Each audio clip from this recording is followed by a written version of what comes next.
Good morning and namaskar to everyone present here. I am Bibhav Khatiwada from grade 8A2, standing in front of you to talk about my journey to Patan Durbar Square and to represent my 3D model art of Patan Temple.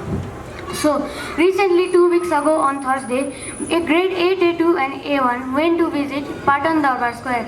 There we learned many new things and we have never seen before.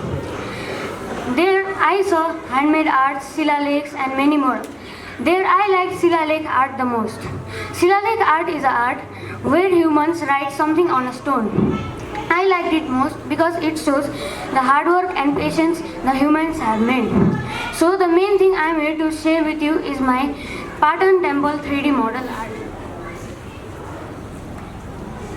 So this is the 3D model art me and my friends have made it.